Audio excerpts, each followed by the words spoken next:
Well, guys, I know a lot of you has been pretty much chomping at the bit to hear the next exciting installment in the story about the ex-wife.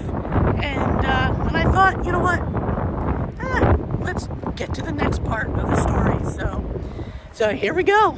Some more insights into the world of the ex-wife. And that begins right now. So the Vochek experience also begins right now.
Hello everybody, and welcome back to another video of the Vochek experience, where idiots are still always us, always me, and of course, I was a big idiot for getting involved with the ex-wife to begin with, but of course, that's all water under the bridge now, you know. In case you're wondering where I'm at, I am here at the Lemon House in Crescent, which is part of the National Historic Site here for the Allegheny Portage Railroad. And I was up here going for a walk and stuff, and I thought, this might be a good backdrop for the story, you know. But, so anyhow, yes. Yeah, finally got away from her and everything. And, you know, she tried to get me back quite a few times for weeks on end. For weeks and weeks and weeks. She tried to get me back. She kept calling and texting and messaging on Facebook and stuff, and was always like, you know, come back. It'll be different. I'll change. You know, blah, blah, blah, blah. And of course, I know that would never happen because she's not the one to admit defeat and change. Oh, she might pretend to change for like a couple of weeks, couple of months maybe, but things would always go back to the way it was. You know what I mean? And I knew that's how it was. And for once I was putting my foot down and I was like, no, I am not coming back. And there were many times that she wanted to talk to me, you know, I mean, like we would get together to talk and stuff, and I would tell her why I decided to stay gone after she kicked me out. You know what I mean? Like, I tried to tell her, like, what all she was doing to me. Like, being the live-in babysitter. I wasn't allowed to do anything. Wasn't allowed to drive. Wasn't allowed to have access to my own money. Wasn't allowed to have friends.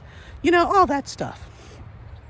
And she was like, well, I see that now. Now that you're not here anymore, I can see exactly how hard it was for you, because now I'm doing all the stuff that you did, and it's so hard and everything. I need you to come back to help out. I mean, cry me a river. You know what I mean? Just cry me a river. And, but, you know, for weeks and a couple months, you know, that's what we would do. We would get together, would have a little discussion, and it would just end in, like, nothing moving forward, really. And then one day, I'm at school, because I was still going to school at South Hills. And my mother texts me and says, hey, you got something in the mail today from domestic relations. And I'm like, what? Why am I getting something from domestic relations? You know, I mean, at first I was thinking, oh, maybe she's trying to get me for child support or something, even though I was, you know, helping to take care of our two nieces, but we did not have any kids together. I cannot have kids. I've mentioned this in previous videos, especially related to my voice situation and that kind of thing. I cannot have kids, you know. So I don't know what she was trying to get at until I got home, opened it up and read it, and here, what it was, is she was trying to take me to court for spousal support. That was something I wasn't even thinking about. I don't know why I didn't think about it. But yeah, it was a summons to go to a hearing, on a certain day for spousal support. So, man, what I did is one of the teachers at South Hills who taught the criminal justice program, who was also an ex-cop, who was also one of the first responders to 9/11 when that happened. But he was also a teacher, doing criminal justice. And occasionally, if somebody had a question dealing with legal issues, he would answer it to the best of his ability and what he could answer about it.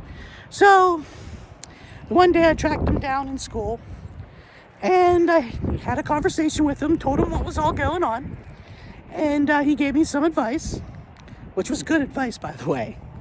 And so, a few weeks later, the date comes, and I go into court. I come prepared, okay? I brought all my financial statements, my bank statements, what else? Bills that I pay that were in my name, and all that stuff. You know what I mean? Like, I came prepared. I even had pay stubs because I worked at Taco Bell at the time as a dishwasher, so I had my pay stubs too. And she came in. She was not prepared, to be honest. She didn't bring anything in there with her at all. And so the judge comes out, and we, get the hearing started and stuff. And we go through the whole spiel, each side discussing the whole matter that, she kicked me out because I supposedly cheated on her, and now I'm refusing to come back, and I'm refusing to pay the bills at her house. So, the judge goes over all my financial information, and then he asks her, okay, well, we went over Mr. Vochek's finances and stuff. Let's go over yours. And guess what? She didn't have anything. And she's like, well, Your Honor, I didn't bring anything, and all that stuff. And the judge is like, well, that's kind of a problem, because at that point, there's no proof that I owe any kind of money to her and everything. And so we go back and forth a little bit. And then the judge ultimately is like, well, I don't see anything here. I don't think you have a case. Saying that, of course, to Jessica. And and then the judge asked her, well, what do you need him to pay? Is there any bills that are in his name? And she's like, well, no. All the bills are either in my name, my sister's name, or my mother's name. And the judge turned to me and said, is this true? And I said, from what I understand it, yes. None of the bills are in my name. It's pretty much all in, her name, her sister's name, and her mother's name. So we go a little bit back and forth a little bit with that. And then it comes to the part that is my favorite part of the hearing. The judge turns to me and says, well, since there is nothing to prove that you owe her anything at all, not to mention, from what I see on your financial statements, you wouldn't even have enough money to even pay her anything, because I only work part-time at Taco Bell. I wasn't a full-time employee because I was going to school. So the judge looked at me and says, so what do you think if I just decided to dismiss this case? How would that make you feel? And I was like, well, that would make me happy, Your Honor. And so then the judge goes, bangs the old gavel, case dismissed. And then turns to Jessica and says, I suggest that you get a job. Because she didn't work. She never wanted to work. That was always on me. She just wanted to go spend money, go do whatever, and not give two craps about me or what I was doing. So, after the gavel came down and after the judge said that to her, she flipped out on the judge. Like, literally started flipping out on the judge, yelling at him and everything.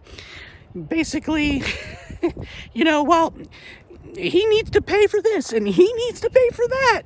And I'm surprised she wasn't thrown in jail for contempt or something, or got a fine for yelling at the judge. But he was like, yeah, he ain't giving you nothing. And I don't remember doing this, but apparently I must have, because, oh boy, she flipped out on me after we left that courtroom while we were walking down the hall to go back to, our vehicles and all that stuff. I mean, she flipped out on me. But apparently when the judge dismissed the case, apparently I got a big smile on my face, and apparently I chuckled. Kind of like how I did whenever I just told you what happened. I don't remember doing that, but I must have. But oh boy, did she flip out on me about that. She's like, I hope you're happy now. I hope you're happy. You don't have to owe me anything. You don't have to pay me anything. I'm like, yeah, I am happy I don't have to pay anything. Why would I? I mean, basically, she kicked me out because she thought I cheated, for one, when I didn't. And she took all my stuff. I wasn't allowed to go get any of my stuff. I mean, to this day, who knows what all happened to it? For all I know, she burned it, or maybe she just let it out in the weather and it got ruined. I mean, I had priceless autographed Star Trek figures there with her. And she always told me when we were together, you should sell your Star Trek stuff. You should sell your Star Trek stuff and get money. That's all she cared about. Money.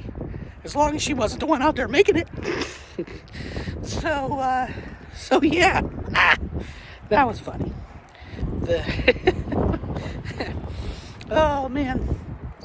And then we all get out of the courthouse and everything, and I'm walking down the sidewalk to go where I parked the car, and I see Jessica and her mother drive by, and they stop in the middle of the road, roll down the window, and her mother yells to me. She's like, hey, don't forget about the money you owe me. I'm like, I don't owe you nothing, lady. And she's like, oh yeah, you do. I'm like, for what? Because, oh, you know what it is. I'm like, no, I don't. She's like, oh yeah, you know exactly what it is. I'm like, sorry, I don't. She's like, well, we're going to be doing this again. I'm like, oh really? Well, guess what? It has been since, what was that? 2015 when that happened. 2015, and it is now 9 years later. 9 years. I still haven't been taken to court for this supposed $300 that I owe her mother. Nor will I, because there was nothing. She was just trying to scare me. She was just trying to, just say crap to just kind of get under my skin, to scare me and be like, oh, okay, let's not do this again. Here's $300. But of course, I stuck to my guns, and I did not pay her a cent. She never took me back to court. And for a while after that, there were a couple of times after where Jessica actually did let me come back over to see the girls and stuff. Until the one day, after Easter that one year, she basically told me never to show up again. That I wasn't allowed to see the girls anymore. So who knows what kind of crap that all of them were filling the girls' mind about me. Because I'm pretty sure they talked about me, said I was the worst uncle ever, that, blah, blah, blah, I had no heart, I never loved them, all that stuff. I'm pretty sure that that's what they did. Because that's just how they are. That's just what they do. When something doesn't go their way, they make that other person like a villain and all that stuff. But yeah, I pretty much haven't really seen the girls since, and it's kind of sad, really, you know. But I'm kind of hoping that, since they are getting older, that was 9 years ago, I'm hoping that once they're actually able to get on social media to the point where Jessica and her sister and all them aren't monitoring what they're doing online and all that stuff, I'm hoping that maybe I can get in contact with them at some point on social media, but who knows. As of right now, I have no contact with the girls whatsoever. And for the most part, I have no contact with Jessica. I mean, after she told me I was allowed to come over again, there was only a rare couple of times here and there that I ran into her.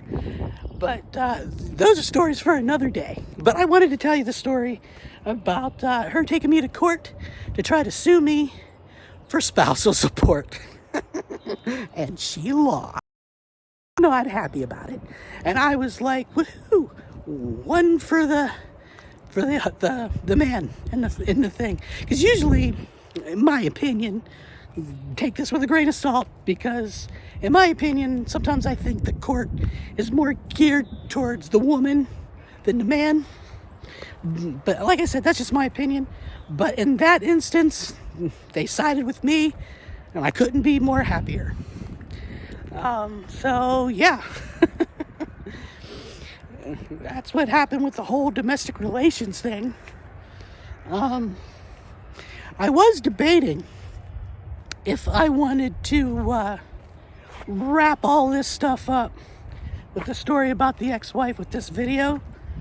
That was the original plan. But then as I was out doing my thing earlier today, because I was out spark driving earlier, and I was thinking about, how I'm going to do this video, where I'm going to shoot it at, all that stuff. Going around stuff in my head to make sure I get things right when I tell the story, and it pretty much dawned on me, like, you know what, before you start into the divorce story, let's go with the domestic relations story and just keep it at that, because that was quite an interesting story. And I really don't want this video to go on and on and on for, like an hour or anything like that. I don't want to bore any of you guys. That's the one thing, that I always worry about when I put out videos, is I don't want to bore you. That's why I like to try to keep things interesting. At least I try to, anyway. Especially with me being an idiot, Priceless moments, But anyways, I'm walking away from the Lemon House. Gonna head back to the car and probably go home. Because it is starting to get late. It's 20 minutes till 7. The sun is going down, and I'm starting to feel the coldness as the sun's going down. Starting to get cold. My hand that's holding my tripod thingy here, or whatever the heck you call it, vlogging stick, I don't know what you call it. It's starting to get really cold and numb from holding this with the, because as you know, the wind's blowing a little bit, and that doesn't help. But yeah, but I thought you might find this part interesting, and the story about the domestic relations.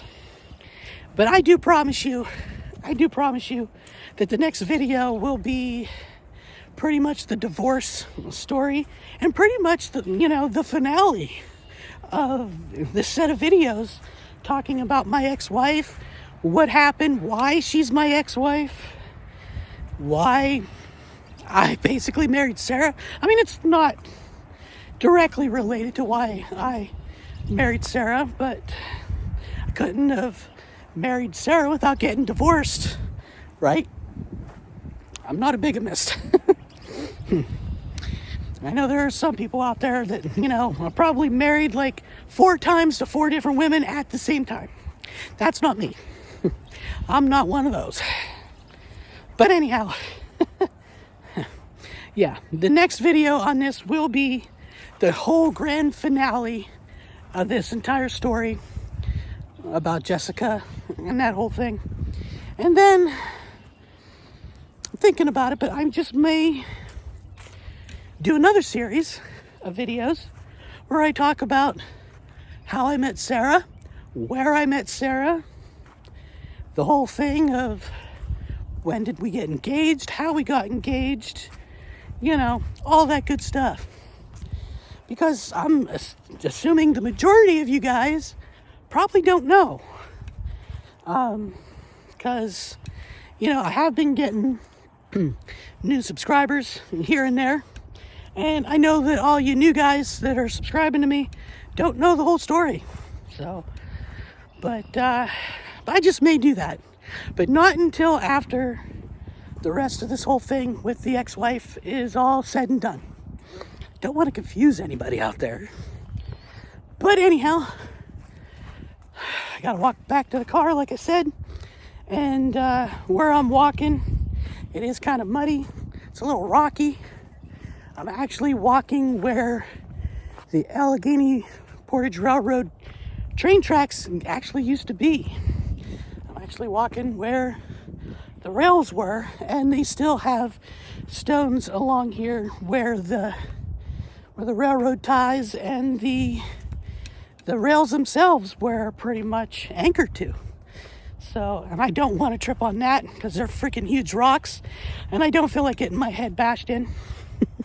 So with that, I should probably end this video and actually pay attention to where I'm going so I don't end up wiping out and having to go to the hospital for a concussion or something.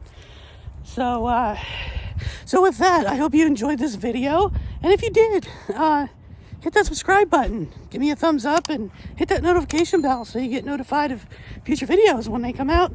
And of course, if you want to support this dumb little channel of mine, hit that join button down below, become a member of the Idiot Squad, because we'd love to have you.